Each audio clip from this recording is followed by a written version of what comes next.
The sun was just beginning to dip below the horizon, casting long shadows across the deserted stretch of highway. This was the kind of quiet that only existed on roads less traveled, isolated, empty, and vast. The kind of silence that made you feel both free and exposed. Somewhere in the distance, the sound of the wind whipping across the open plains was the only thing that broke the stillness. But that silence wouldn't last long.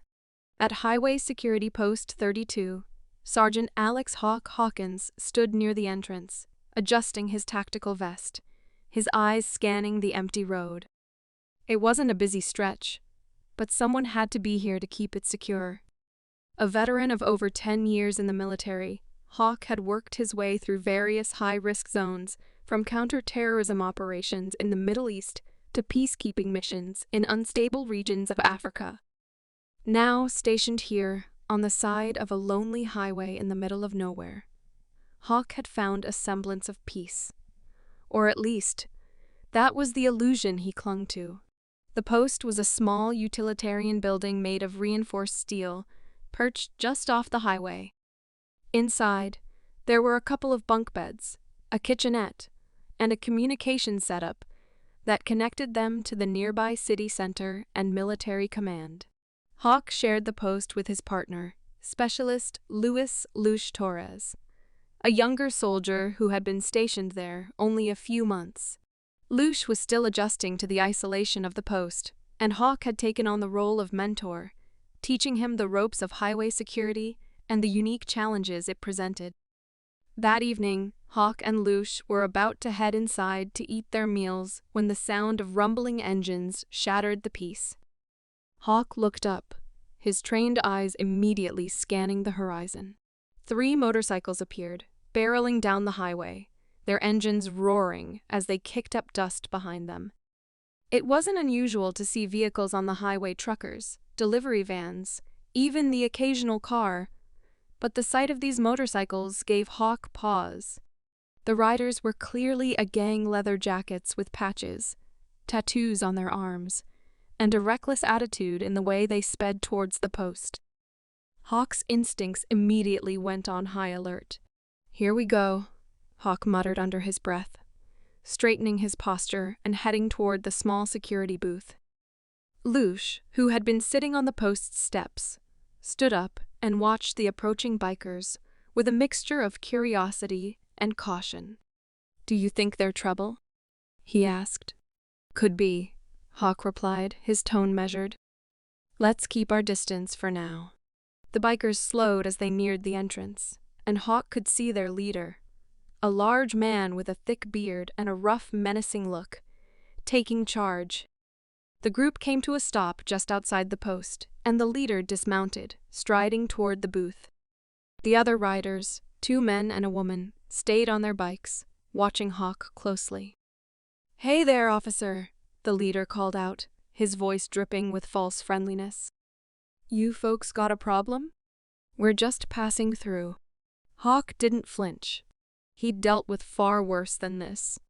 "No problem. Just need to see some identification and registration for your bikes. This area's restricted." The leader's grin widened, and Hawk could see the shift in his demeanor. "Restricted? You sure about that?" "We're just passing through, man. No harm done." The tone was dismissive, but Hawk wasn't having it. "Doesn't matter. You want to keep moving. You'll need to follow the rules.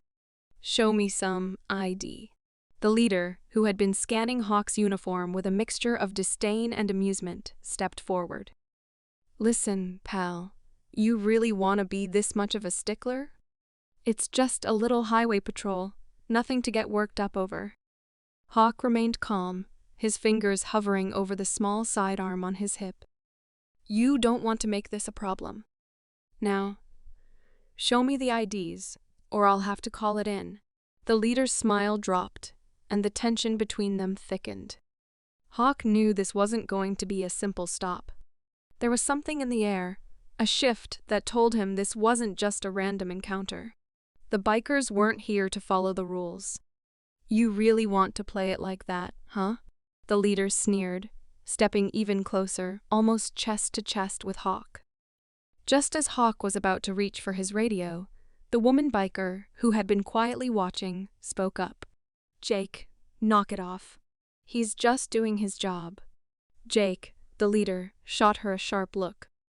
"Shut up, Cass. I don't take orders from anyone, especially not some military grunt." Hawk's patience was wearing thin, but he didn't make a move yet.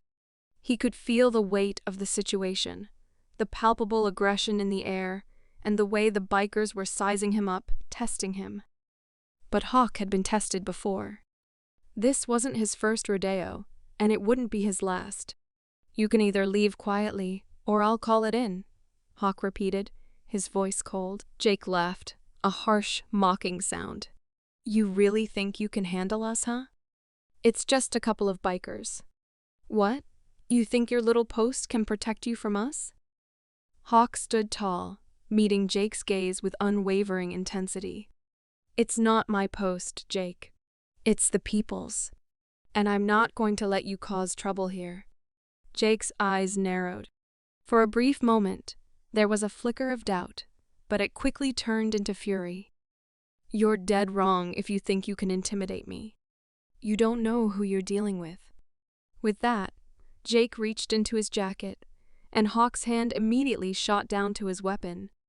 But before Jake could fully pull whatever it was from inside, Lush, who had been watching from the side, stepped forward, his voice steady but urgent.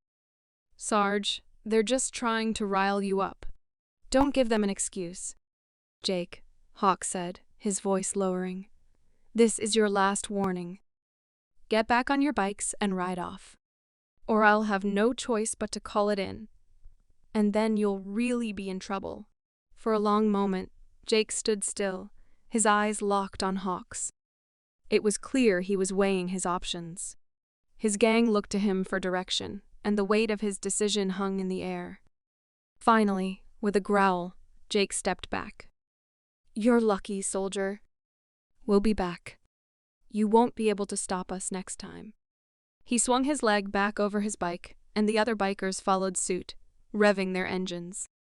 As they rode off, Hawk exhaled, his hand still hovering near his weapon. His heart was pounding, but he kept his composure. He had seen worse. Lush stood beside him, watching the dust settle. "That was close. You think they'll really come back?" Hawk's expression hardened. "They'll be back. But next time, we'll be ready." The two soldiers stood in silence for a moment, watching the bikes disappear into the distance. Hawk knew that things weren't over. In fact, they had just begun. But he also knew that, whatever came next, he would stand firm, unyielding in his duty. The highway may have been quiet for now, but it had its share of dangers. And when trouble rolled in, Hawk would be there, ready to meet it head-on. It was a long road ahead. But Sergeant Alex Hawkins wasn't about to let a gang of bikers, no matter how tough they were, get the better of him.